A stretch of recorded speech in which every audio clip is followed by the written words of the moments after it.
What's going on, guys? I'm Steve. Welcome back to the channel. Welcome back to another video. If it's your first time stopping by the channel, hit that subscribe button. Trust me, you won't regret it. You're a returning subscriber as always, guys. Welcome back, and I do appreciate the support. Guys, I'm going to talk to you about a crime that occurred out there over the weekend in Chicago, Illinois. Shout out Chicago. In which 7 idiots, decided to crash a pickup truck into a Louis Vuitton store and steal a bunch of handbags and merchandise. Flee in separate cars, all of them with police in tow, and get caught like dumbasses and take lives while fleeing police. Now, last week or the week before, I think it was a crime of somebody walking up there with axes and sledgehammers trying to break into a Rolex store and steal watches. They got caught. And I told you before, people watch these crimes and then they come up with their own elaborate scheme and say, oh, well, we'll get away. Copycat crimes. And it's on the rise. Now, somebody's dead. Multiple people are hurt. And these 7 people that you're going to see in this series of videos are on the hook. I'd show them all the flowers. You took a bunch of handbags and stuff, and you know what? Take a look at what they got. Well, this is a still active crime scene, as you can tell. Police still here taking whatever information, and as well as crime scene evidence that they can gather. As you see this pickup truck that is basically halfway out of the Louis Vuitton store. This may have been a crash and grab. Police have not yet confirmed that. What we're being told at this point is that this is one of 3 particular scenes that occurred earlier this morning. Now, we do have some video, some cell phone video from a witness that actually witnessed this happening. Cell phone video from a camera captured moments thieves rammed a vehicle into this luxury store. Then you see a group of people dressed in dark clothing go into the store and then run out of the store with stolen items. That's when you also notice that there are people that have driven up in other vehicles or those that were already parked. The folks that ran out of the store then jump into those cars and they speed away.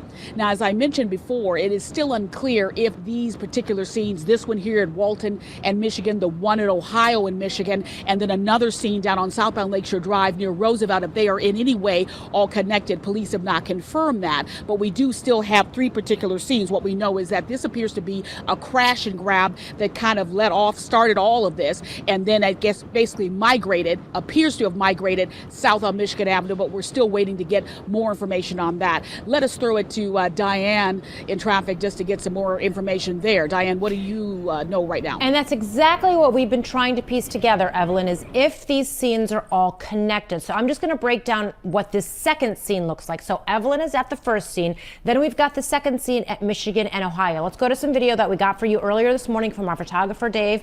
So you see the white vehicle overturned, very serious damage done to that SUV. We also have a dark colored sedan involved in this crash as well. Lots of damage done to that vehicle too. We understand from this scene that there were several people injured. We don't have an exact number. We don't have extent of injuries, but several people injured from this scene at Michigan and Ohio. We've got a third scene, if we can go to our live picture from our photographer, Paul Martinez, along DuSable Lakeshore Drive, where we initially had all lanes blocked southbound at Randolph, but you can see from this live picture that the 2 left lanes are getting by. Authorities are concentrating on this vehicle where you see all 4 doors have been opened. I don't know if the people inside ran off or got caught. We're not sure about that. We're not even sure exactly why they're looking into this vehicle. We have unconfirmed reports of where this vehicle was used and how, but that has not been confirmed by authorities. So again, multiple scenes here with a lot of police activity within the downtown area and now migrating south to obviously DuSable Lakeshore Drive. So Tracy, we've got a lot going on here. We're trying to confirm this information with authorities, so stay with us. And of course, as soon as we get any kind of new information, we'll bring that to you. Well, there was another crash and grab, this one along Michigan Avenue, and it was a big one. It started at the Louis Vuitton store overnight, but it ended with 2 other crashes where at least 1 person was killed. Charlie Wojciechowski is joining us live outside of the store. Charlie, still boarding up there behind you. The work is still going on, Alex. This is the second smash and grab along the Magnificent Mile in the last week or so, this one ending with fatal consequences. Board-up work continues tonight at the Michigan Avenue Louis Vuitton store after a violent overnight smash and grab robbery captured here on cell phone video. It was a little shocking because we just came in on the red eye and we were going to our hotel and it's like, oh, all this commotion just right near our hotel. According to police, a large group of thieves crashed this pickup truck into the glass windows on the Walton Place side of the store, then made off with thousands of dollars worth of handbags and other merchandise. They left the scene in a number of different vehicles, including this Kia Stinger, which crashed into a Honda CR-V driven by a man in his 40s here at the intersection of Ohio and Michigan. He did not survive. 5 people were taken into custody there. Another getaway vehicle, Infiniti Q50, lost control on southbound DuSable Lakeshore Drive. A number of people were seen bailing out and running away from the wreckage. 2 people were arrested there. Former Chicago 1st Deputy Superintendent Anthony Riccio says smash and grab robberies like these are on the rise. I think it's an opportunity, and look, they're going for high value merchandise, stuff that's easily resold or disposed of in the market, and there's a lot of money in that. 6 people arrested in connection with a smash and grab robbery Friday at the Rolex store further south on Michigan Avenue. They've been charged with theft, burglary, and criminal damage to property. Riccio says the danger in these crimes is not what is stolen, but what can happen afterwards. Fleeing is certainly one of the biggest risks involved. Police pursuits are always very dangerous, very risky. They're a necessary part of policing, but they're a very dangerous part of policing. And as we saw yesterday, multiple people injured, 1 fatally. Now, as far as those injuries, those people were taken both to Northwestern Memorial Hospital and to Stroger Hospital. They are being treated there. The police are still investigating what happened right back here along Walton Place and Michigan Avenue. Charlie Wojciechowski, NBC 5 News. Of the 7 suspects arrested for that Gold Coast smash and grab, 4 appeared in court today and were ordered detained by a judge. They all now face murder and other charges in connection with the death of an innocent bystander who died when they crashed into him while they were fleeing police. The accused thieves will remain behind bars after a Cook County judge ordered 26-year-old Harvey Fisher, 37-year-old Alton Jackson, 22-year-old Anthony Hemphill, and 19-year-old Keith Perkins detained. All now face first-degree murder charges along with burglary and theft charges in connection with the Louis Vuitton smash and grab heist that led to the death of 40-year-old father-to-be Mark Arquetta. It's very unfair. Life is very unfair. Mark is still very young. A total of 7 Chicago area men were arrested for the early Thursday morning crime at the store located on the Mag Mile. Authorities say the men used 6 vehicles they had stolen over the last month to commit the crime. Cell phone video from witnesses and other video surveillance show a group clad in black using a pickup truck to ram a window open before stealing items from inside. In court, prosecutors say the crew managed to take nearly $700,000 in merchandise before fleeing from police. Authorities say one of the getaway cars, a black Kia, allegedly driven by Dejan Wingard, was traveling approximately 77 miles per hour down Michigan Avenue when it collided at Michigan and Ohio with a Honda CR-V driven by Arquetta, who was on his way to work. The father-to-be was killed and his wife gave birth to a son shortly after the crash. Chicago police say they did find a loaded gun and ammunition in the getaway car. A second vehicle used in the theft, an Infiniti, fled from police down DuSable Lakeshore Drive. The Infiniti jumped over a concrete barrier before its tires blew out near Roosevelt Road. Offenders Hemphill and Perkins attempted to flee on foot, but both were apprehended. 2 other individuals in that vehicle are still at large. Now, prosecutors say Jackson is a 10-time felon who committed the crime, as well as his co-defendant Hemphill, who participated in the scheme despite being on probation. Defense attorneys say the men all have strong ties to the community.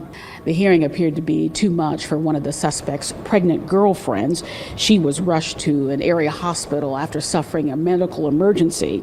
The 3 other suspects who were arrested will appear in court after they are released from the hospital. The next court date, September 19th. That shit is appalling. And it's damn disgraceful. I'm going to tell you something, man. I'm being dead honest with you. These people are willingly going out for the thrill of the steal, to take shit.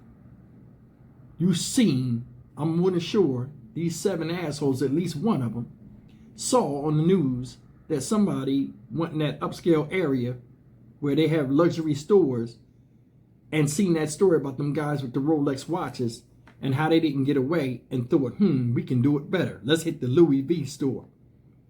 They were there for some time, running in and out like ants. One guy telling them all to come on, he directing. Stupid shit. Everybody want to be Mission Impossible. You know what I'm saying? But it's risk with all that. Jump in the cars, people out there seeing them, holding up traffic, stealing. Go on a car chase, crash the cars, try to run. Leave guns, ammo, all kind of shit. Some of the merchandise they stole. That's the thing. They go and do all of this, risk their lives and all this other stuff.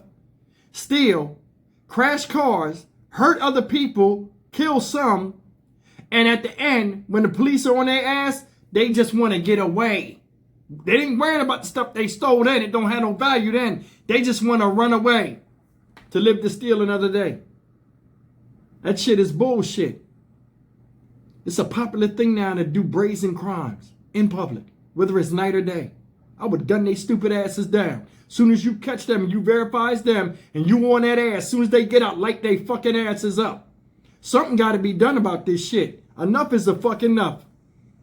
People get mad. They say, oh, well, the police shouldn't chase them. What should they do? What should they do?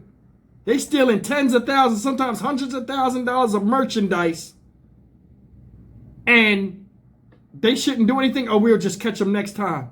When you don't even know who it is doing it in the first place. I would put an end to this. I would have vivid instruction out there. Hey, you steal, we're shooting your stupid ass. And I would be on them. For real. I mean, it sounds extreme, but what's more extreme than that shit? Somebody's dead because they wanted to steal something and didn't want to get caught when they shouldn't have been stealing in the first place. Said a woman had a baby right after the man died. Horrific car accident. You driving home with your loved ones or whatever, and here comes some random band of hooligans crashing into you, doing some illegal shit. Them people will never get real justice. They'll probably lock them up, offer them deals or whatever. You know how the justice system fucking do. Father's gone. Child that's born after him will never get to know who he was. And a lot of people don't even think about the impact that that man could have on that child's life, where he's very much needed. While people out here that took his life was taking stuff they didn't need. Did you see the picture of them dudes that was in court? You see how dirty and raggedy they look? Last thing you need to be stealing is some luxury handbags and items. You had a lot of other shit to work on before going out there and saying, you know what? This is a good idea. Let's take this shit and then resell it and not get the true value of what it was that we stole. Shit is bullshit. It's bullshit. And it's sad. But this is just the reality of where we are right now as people out here. Nobody gives a shit. Now people are conditioned to say, oh, just let them go. Are you fucking serious? This whole thing is a mess. When is enough enough? For real. When is enough enough? They need to start saying, you know what? We're going to put an end to this shit. All this stealing and stuff and taking a bunch of shit that you don't need and just fucking other people's lives up in the process of doing some dumb, devilish shit. You gone. Somebody died because of some stupid, careless act you did that you didn't have to do. You will sacrifice your life as well. They'd all be fucking sleeping with the fucking fishes right now if it's up to me. Stock Market Steve for the Dynamic Reason channel. As always, like, comment, share, and subscribe. It's just wild out here, man. Something has to be done because evidently the law ain't respected no more. Police ain't respected no more. And jail definitely ain't feared no more. See you in the next video. Take care.